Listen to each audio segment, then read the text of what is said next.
The final conference that I'm going to be looking at that I just watched is Sony's PlayStation Games Extravaganza. Sony has pretty much set the bar every year for conferences because I guess it was around the time that the Xbox One and the PS4 got announced. Xbox had this really weird, messy, bad marketing, bad messaging, and Sony capitalized on that and was just like, games, we love games, how about the games? And so they, for basically the entirety of the PS4 generation, it has just always been focused on the games, and every year they tend to get a tighter and better and just really fun and engaging and exciting conference. And they did it again. It was a pretty damn good conference with very little to complain about. Some stuff was missing that I expected to show up, which was a bit odd, but I mean, they did have quite a bit, and they only had an hour. I was expecting them to go longer. I thought they were going to go hour and a half, 2 hours, right up there with Microsoft, but no, they keep it nice and tight, and they just keep it moving like they always do. Pretty sure Microsoft copied off their notes for their newer conferences. So, speaking of notes, got mine here. Let's go through this. So, they started off with this live Indian music with this really cool waterfall behind them. I guess they were casting shapes on. Because at first it was just falling water, and then it had squiggly lines, and then it had symbols appearing and fading out, and it looked really impressive. And that led into Uncharted: The Lost Legacy, which is the one featuring Chloe and what's the other girl's name? Nadine? That sounds right to me. I mean, as much as I love Uncharted 4, Nadine was not necessary to that plot, so like I forgot her name. And it just kind of showed a trailer where they're getting into hijinks as you do in Uncharted, and they're doing action stuff and meeting the bad guy, and he's chewing the scenery, and it's wonderful. The problem on my end, I need to bring this up. I don't think it was Sony's fault. But at first, I was watching the stream on Twitch, and the audio never came in.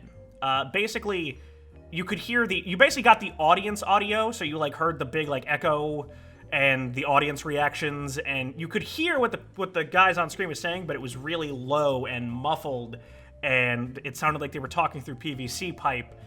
So someone forgot to switch the direct feed, and I wasn't getting the direct audio feed. So I ended up having to switch to YouTube after Uncharted.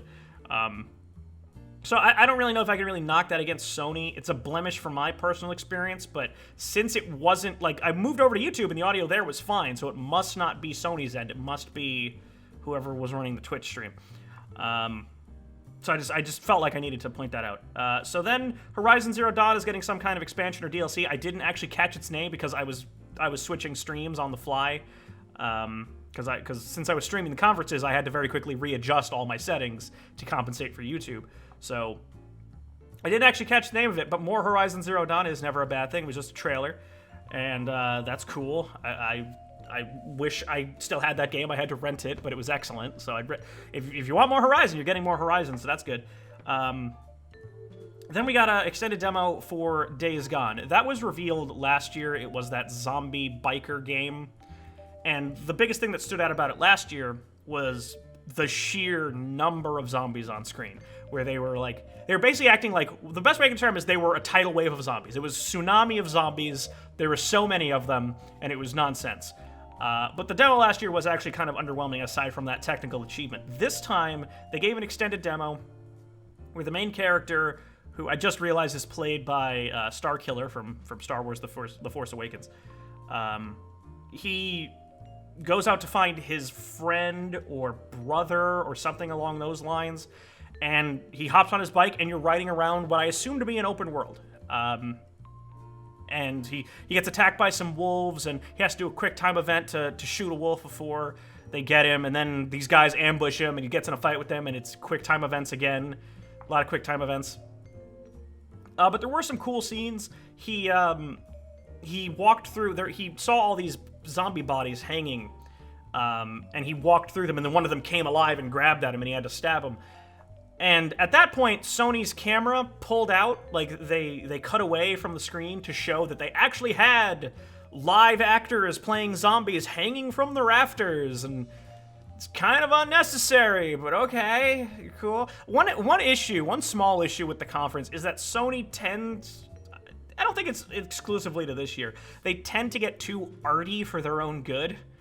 So they often like have something else happening on stage, like they have smoke billowing up, or I don't know, they have all the lights become red and flashy, and they cut away from the game to show you what's happening on the auditorium. And to Sony's credit, the cutaways are not as bad as Microsoft's, because typically when Microsoft cuts away, the camera is back there and you can't really see the screen anymore, and it sucks and it's annoying. When Sony cuts away, they're usually cutting away to a view where you still see this massive screen.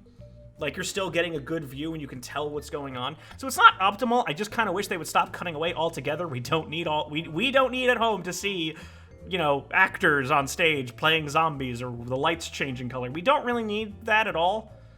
But at the very least, the cutaways were less offensive here than they were at Microsoft's. But anyway, continuing the Days Gone,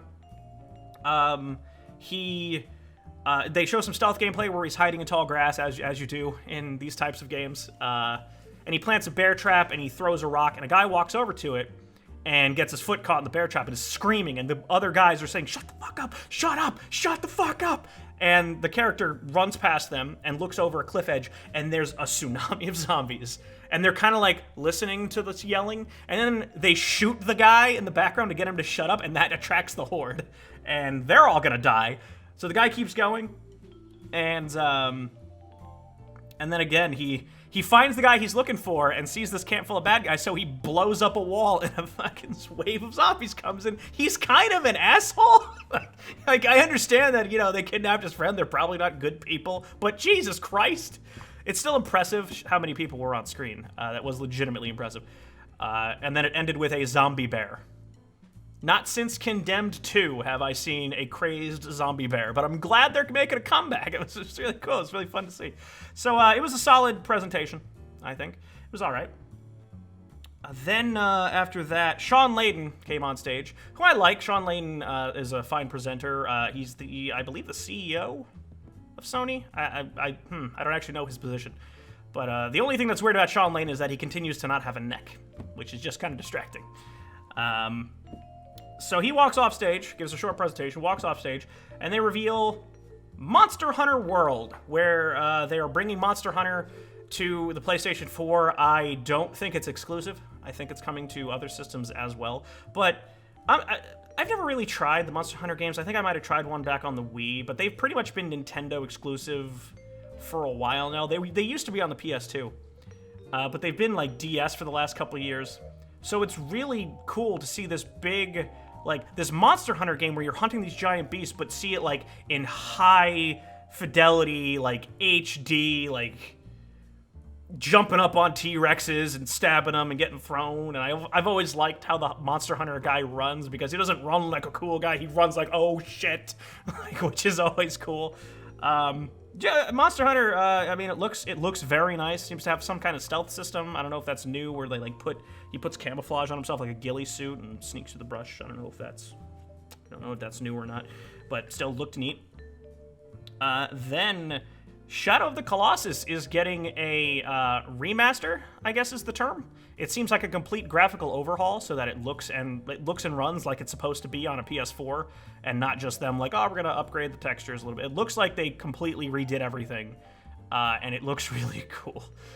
They cut short of him stabbing one of the claws, watching all the blood spray out, which sucks, but that's really cool. Like, Shadow of the Colossus is a classic. It's an excellent game. I just played it like 2 or 3 months ago on the PS3, so I'm not hankering to play it immediately right now, but if you've never played it, that seems to be the version to get. Then we have Marvel vs. Capcom Infinite. Showed a trailer that had a bunch of characters in it. Mega Man Zero, Thanos was captured by the good guys, and they were like, help us get the Infinity Stones, and that's probably not gonna go poorly for them at all. Yeah, it'll probably work out. And I'm not big into fighting games, so it doesn't really... That's not a game for me, but it was a well put together presentation, and they ended with revealing that there is a story demo available right now. I assume only on PS4. So if you Want to go try out Marvel vs. Capcom? You can do that right now, which is always a nice surprise. Call of Duty World War II got a very, very nice cinematic trailer. Basically, just doing what Call of Duty does, showing people running and shooting and getting stabbed, and guy with a flamethrower, guys throwing grenades, legs getting blown off. It was an incredibly well-made trailer, and I continue to be excited for that game. I am more excited for a Call of Duty game than I've been in a number of years, despite the fact that I keep playing those games every year. World War II does look very, very good. Then they dedicated about 10 minutes or so to PlayStation VR, and I think they handled it the way they should. VR is not a great thing to demo live at all, because you're not getting the experience. Like, the person on stage who's doing the VR is having a ball, but everyone watching is kind of left out. So instead, they just kind of quickly went, just, hey, here's a game, here's a game, here's a game, here's a game. So they're bringing Skyrim, they're bringing VR to Skyrim on the PlayStation 4. I'm kind of sick about everyone hearing about Skyrim, about everyone being like, oh, Skyrim, more Skyrim, I love Skyrim, let's put this in Skyrim and that in Skyrim, and can we get over Skyrim? It's been like 7 years. Can we just move on from it, please? But if you want it, that's there. They had a platformer game called Star Child. Didn't really seem to explore much other than it looks like a platformer. I don't know if you're controlling the character and just moving your head, looking around. Because this big golem thing showed up, and I was wondering maybe you're that guy's vantage point, but I don't know for sure. They showed The Inpatient, a trailer for The Inpatient, which seems like a horror game, psychological horror game in an asylum or something along those lines. Final Fantasy 15 is getting fishing, so that's neat. I never played 15, but from what I've seen, that seems to fit weirdly enough. Some weird, dumb fishing game. So why not? Sure. Then they had some kind of squad first-person shooter called Bravo Team. Looked kind of generic, but hey, you gotta have a shooter. You gotta have a shooter in there. Why not? And then a game called Moss, which followed this little mouse who was going through stuff. Was that actually PlayStation VR? Did I accidentally rope that into VR? I feel like that was still during the PlayStation VR part. If it wasn't, then I'm incorrect. Double check me on that. But yeah, little mouse thing running around, fighting stuff. Giant snake showed up. A lot of giant snakes at E3 this year. Year of the Snake. And then what was next? Oh, God of War, of course. We all knew they were going to show God of War, and it continues to look gorgeous. That game is incredibly impressive. There was a lot of like quick cuts, and they did show some gameplay. I have heard the criticism and do kind of agree with it that like the camera being that close might not fit well with like a third-person hack and slash kind of game, but if it's being designed around it correctly, then that could be totally fine.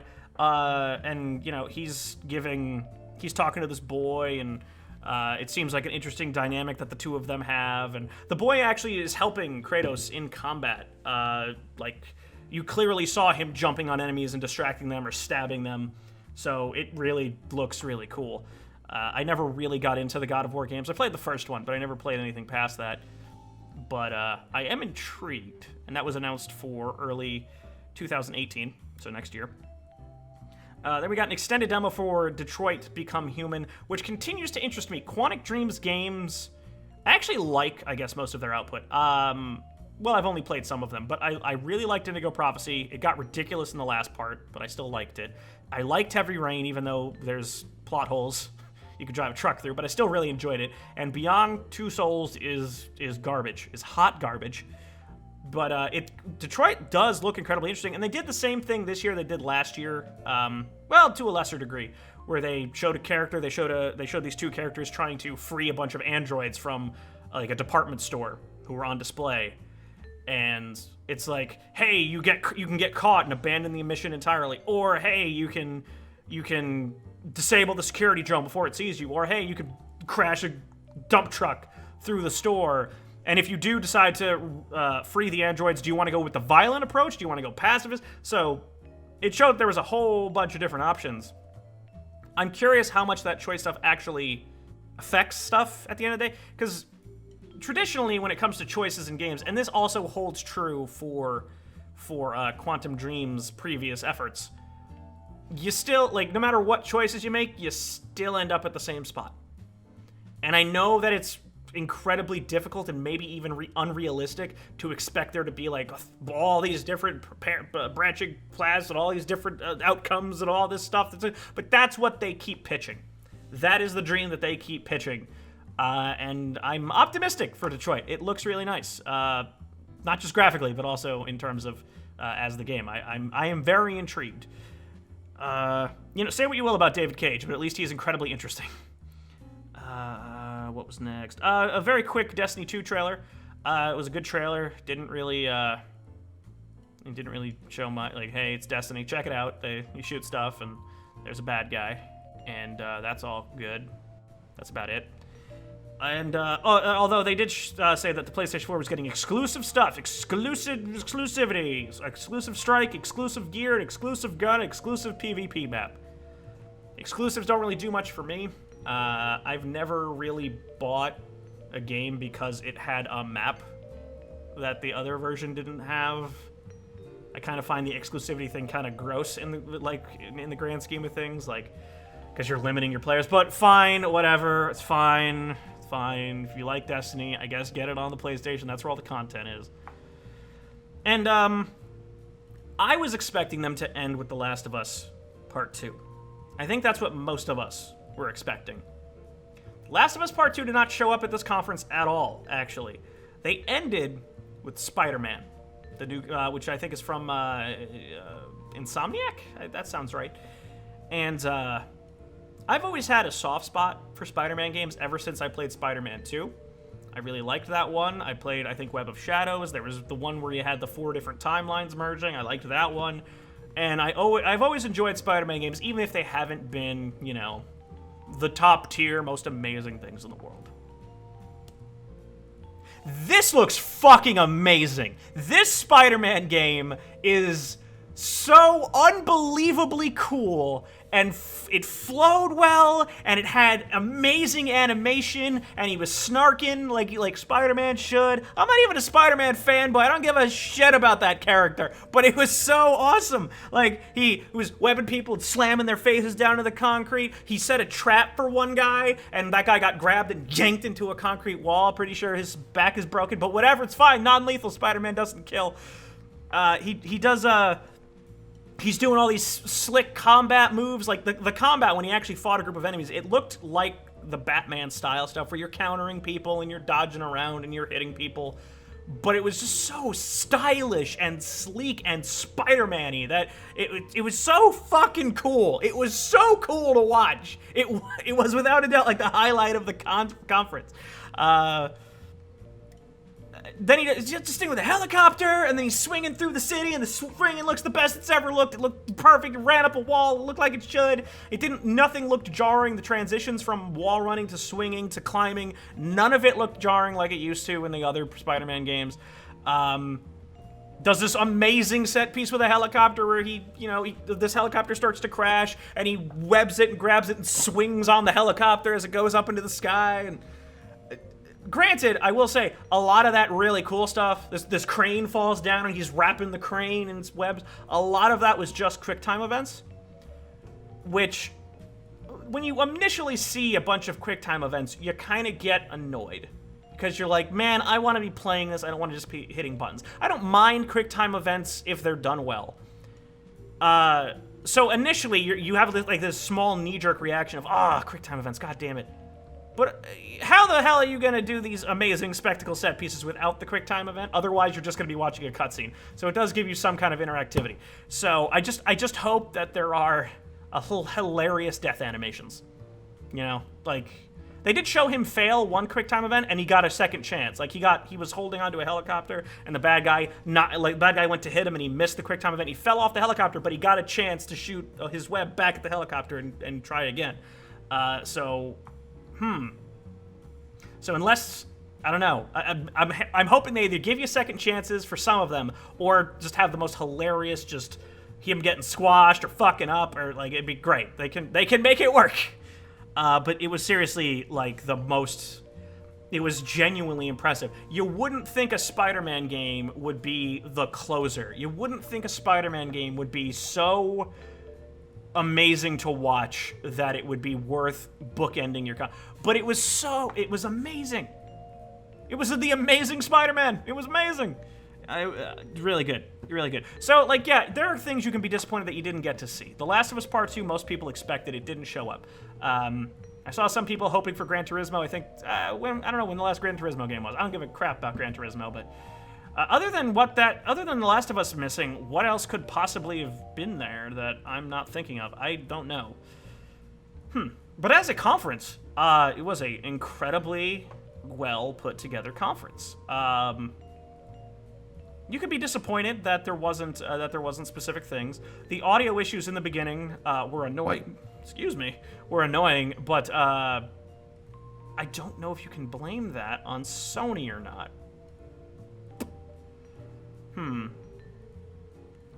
The Days Gone presentation may have gone on a little too long. The Detroit Become Human demonstration definitely went on a little too long. But other than that, it was a really good, incredibly well-paced, exciting, like, you know, it showed stuff you expected for the most part. Was there anything on here that was real? I mean, Monster Hunter was a surprise. Like, that was a, like, legitimate holy crap. Well, for some people, not for me. But, like, I wasn't expecting a Monster Hunter to show up at the Sony conference. Shadow of the Colossus Remaster was a nice surprise. Yeah, just really good. The Spider-Man demo had me leaping out of my seat. Otherwise, I was just like, oh, cool. Cool the whole way. So it was good. It was good. I really enjoyed that conference. It was incredibly well put together. I'm trying to compare it to Microsoft, because I gave Microsoft a 9 out of 10. And Microsoft was over an hour and a half long, but they kept showing the games. They kept their momentum up the entire time, for the most part. Maybe one or two things went on a little too long. They showed a fucking car. Why'd you do that? And they kept cutting away. Sony didn't really have those problems. They did cut away a lot. Well, not a lot. That's unfair. But they did cut away somewhat often. But they usually cut away when nothing important was happening on screen. And if they did cut away, usually they had a giant screen, so you could still see what was going on clearly. You should stop doing it altogether. Perhaps they were a little too artsy for their own good at times, and too proud of their artsiness. I think I might just go ahead and give Sony a 9 as well. Like, 9, but slightly, because it was tighter, because it was put together a little more, slightly better. I think I'd give Sony a 9, but like, I don't do decimals, but I'd give them like a 9.1 or a 9.2. I would put them above Microsoft, but overall, I'll give Sony a 9 out of 10. It was an amazing conference. It was incredible. I would put it above Microsoft's by a little bit, by a tad. And you know what? I like that every year. Last year, for me, I put Sony ahead of Microsoft again last year, but again, I thought they were pretty even. Like, you know, Sony was ever so slightly. And if someone came to me and said, "No, Craig, I actually think Microsoft was better," you're also right. Like, I think that there's an argument to be made for either. But for me, Sony gets a 9 out of 10. It's slightly, little tiny bit better. So think of it as a 9.1 or a 9.2, even though I'm not going to put that as a rating. But yeah, that'll do it for me and covering the E3 conferences. I won't be bothering with Nintendo. I don't have a Switch. They're not really doing a conference. And I don't know tons about their games these days anyway. So there really wouldn't be much. There wouldn't be much value, in my opinion. I don't think. Oh yeah, I also forgot to mention, at the end of the Sony conference, like, they showed Spider-Man. Then they showed their, "Hey, we're done, we're Sony, games are cool" montage.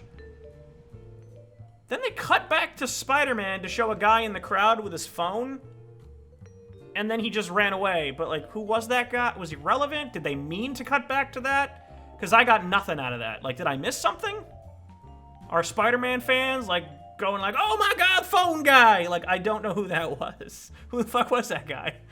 Yeah, but I don't know. But To everyone that decided to hang out with me, not only during this conference, but every single conference before this, live on Twitch while I streamed it. Thank you all for tuning in and hanging out with me and listening to my dumb reactions to all the stuff that was announced and shown.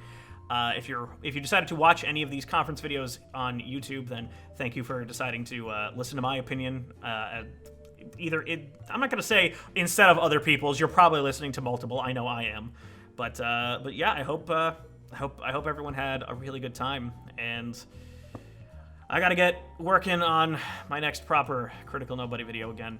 It was actually really nice not to have to edit that for this weekend. Crap. All right. Well, goodbye, everyone. I don't want to edit.